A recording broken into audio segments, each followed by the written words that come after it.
You're telling a rookie quarterback, hey, you got to go up against Bill Belichick, one of the greatest coaches of all time. You got to go against that terror squad down there in Miami with all those players.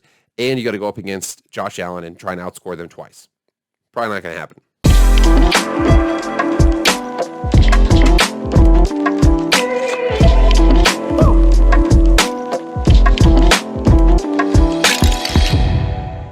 Well, what is going on, everybody? It is Jake with Master Football back at it again. Thank you so much for being here. Happy Wednesday. Let's get into the video. All right, a couple items before we get going. Again, everybody, this is Master Football, all things pro football, all things college football, all things video game football, anything like that. We're going to be discussing that on this channel. NFL season's coming up. Okay, we are 6 days away from training camp opening. It's going to open up next Tuesday. Cannot wait anyway. So with that, we got lots of stuff to talk about. There's lots of things coming up. Madden's coming out. NCAA football's coming out. There's lots of things. We're going to get a lot more content coming out here. So everybody sit back, relax, enjoy the show. All right, before you enjoy the show, please, if you could hit that red subscribe button, I would really appreciate. We are graded on those, particularly for monetization. So please do that. If you could like the channel, I'd really appreciate it. If you share it with your friends, that really pushes traffic, anything like that. Comment on the channel. I really appreciate all that kind of stuff. But without further ado, let's get into the video. All right, so I was thinking about a couple of things here. So I've done a couple, previews of divisions, things like that. I was thinking about doing all the teams, but 32 is a lot. So I decided to just do 8 divisions. So I did the 8 division previews. And I've really been able to look at all of the teams out there. So there are a couple teams that I really, really like. And there's a couple teams that I really, really don't like. I went ahead and I wanted to make a video really quickly based off of not only this article, but how I think this article is going to flow. Let's go ahead and get into this article real quick.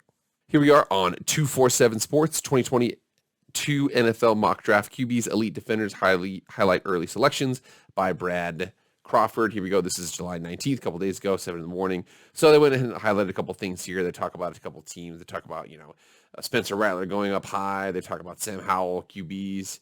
You got your boy Kayvon Thibodeau from Oregon going high. So a couple of those teams are at the top there. So I wanted to go ahead and talk about that. What I wanted to talk about was, right now we're making a projection. So there's a couple teams that look like they're going to have good seasons. The Chiefs are going to have a good season, okay? It looks like the Bucs are going to have a good season. That's pretty safe to say that.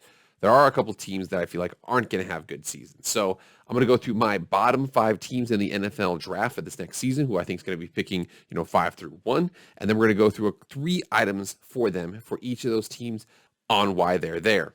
First one is going to be what the referendum is on the season. So essentially, like, if the team is picking that high in the draft, why? What's the reasoning behind that?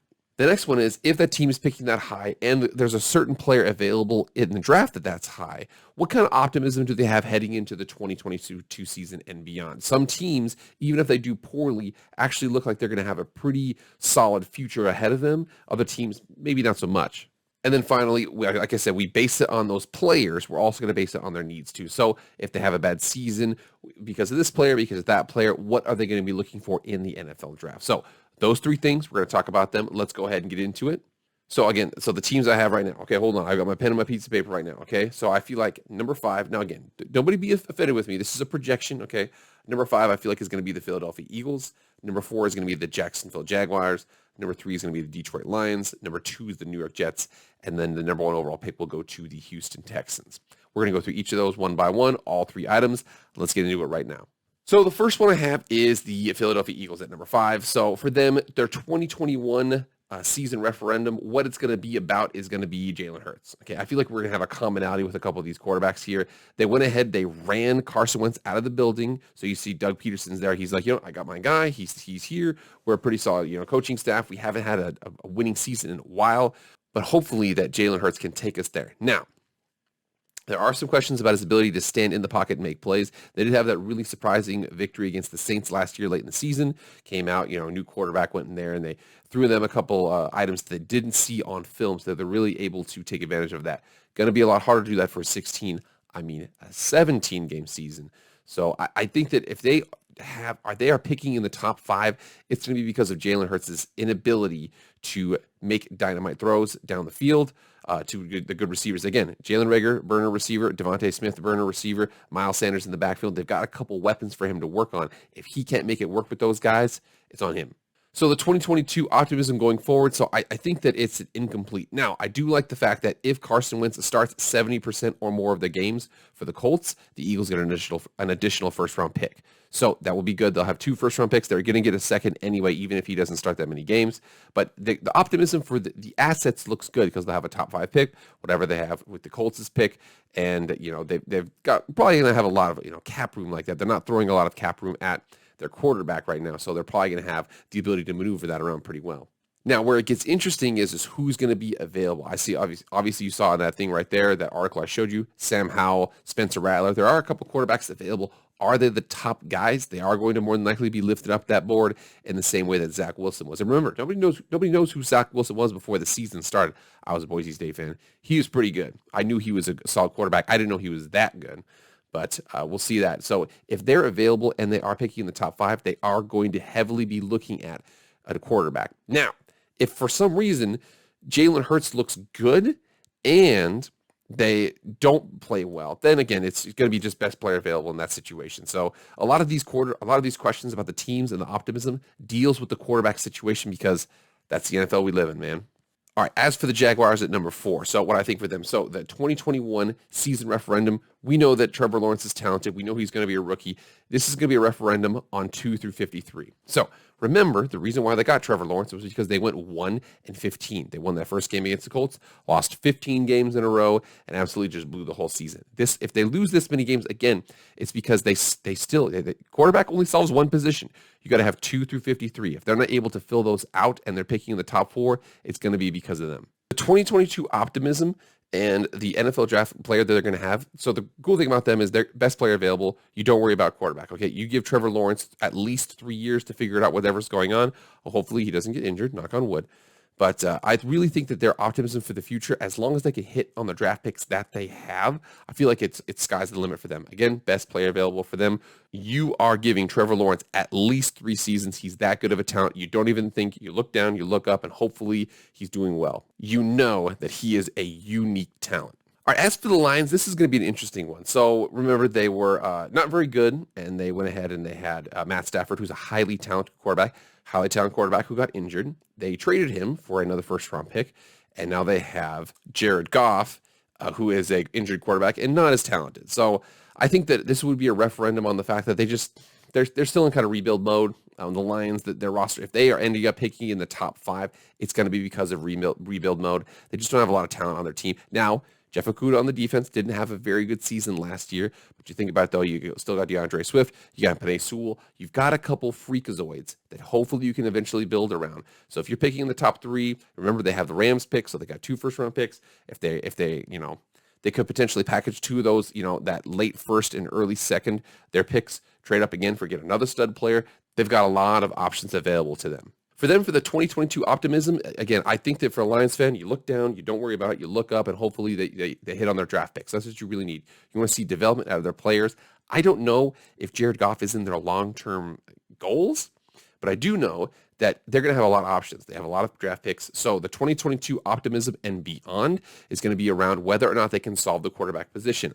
I do know they're going to potentially have enough draft capital to move up if they're not at that number 1 spot to get a solid type quarterback. Now, you might be the kind of person that says, hey, we can make it with Jared Goff. Jared Goff took his team to a Super Bowl. Maybe, man, but I really think that, in the NFL, you have a star quarterback or you don't, and you can really see the difference between the teams that do and the teams that don't. All right, time for the Jets. So if the Jets are picking in the top, I have them right now. I have the number 2 pick.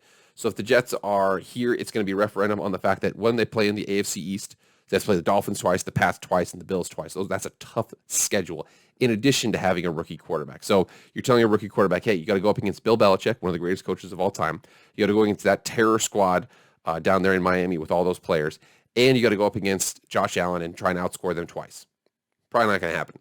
That's the referendum for them, just because it's just a tough schedule. It's a tough division, and you got a rookie quarterback. It is what it is. I will say this. The big issue with them, I'm going to say that 2022 and beyond optimism deals around Zach Wilson. If Zach Wilson is able to come in and able to show even just flashes, people you can build around him, I really like their chances going forward. All he has to do is show flashes. Again, if he doesn't play well, I think you'll still give him another year. That's the reason why I say for them, 2022 NFL draft, They're not necessarily going to be looking for quarterback. Again, same thing, best player available. I do know that, probably want a, elite pass rusher, elite outside defender, maybe an elite receiver, something like that. Somebody that can really affect the game from the edges as the game is kind of moving that way. And finally, number one, the Houston Texans. The Houston Texans were 4-12 with Deshaun Watson. Deshaun Watson is working through his personal situation right now. We'll see what happens with that. But as of right now, they have Tyrod Taylor, the quarterback. They don't really have a lot of talent. They just let Will Fuller walk. They really don't have a lot of talent in the building. I don't know how this team is going to win more than 2 games. But again, we'll see. Who knows? So for them, the 2021 season referendum is on the fact that it's on the fact of ownership and Bill O'Brien. So for both of those guys, man, I just feel like Bob McNair just turned the team over to Bill O'Brien, and Bill O'Brien just dug the team into the ground. They're really going to be feeling Bill O'Brien and all of his effects multiple years down the road. Hopefully they're able to kind of get this in the rearview mirror, get a high draft pick, and then hopefully just start over, man. That's what they're really hoping for. So this is a referendum on the fact that Bill O'Brien really just left the team just gutless at this point. So the optimism going forward, it hinges on a couple of things. So one, if they get a top flight pick, they probably are going to get a top flight pick. That's going to help them out. So I like that optimism. 2, you can hopefully just get this Deshaun Watson situation just out of your brain. You just, as a Texans fan, you just want to cover your face up and just wake up a year from now and hopefully see what's happening, okay? You really don't want to see it, but I do know that if that's able to clear up, sky's the limit. And even if it doesn't, you're still going to have the opportunity to get a top flight quarterback, somebody like that, in the NFL draft. So for them in the NFL draft, again, like I said, it all depends on the case for Deshaun Watson. Again, he has to work through his personal case, but even if he's done with his personal case, the NFL still can suspend him for their own sake. They could be like, you tarnished the league, and we really don't like what you've done to the name, so we're going to suspend you even after your personal situation is done. So he could be out for football for 2 years. So I really think that their needs, though, are going to be dependent upon that. They might even just get to the point where, like, you know what, dude, we are going to draft a quarterback. We're going to move on. We are not going to sit around and wait for you. We don't want to figure this out. It would be very frustrating for Texans fans if he were to get through his stuff, come back and play for a team, who knows, and do well. So you would be really upset with that. But at this point for the Houston Texans, I really feel like move on. Let's just cover our face up for 2021, and hopefully we'll get to the point to where you don't have to remember this anymore. All right, guys, so that is my top 5 picks I have projected for the 2022 NFL Draft. Let me know what you think. And again, please don't hate me too much. I tried realistically to place it in there. I had a couple teams I wasn't sure to put in there or not. Let me tell you if you think all Eagles should be, all Jaguars shouldn't be, so on and so forth. I'd love to get that interaction with you guys. All right, everybody, thank you so much. Please subscribe to the channel. Please like it. Please share with your friends. We are less than a week away from training camp. I will see you guys on Friday.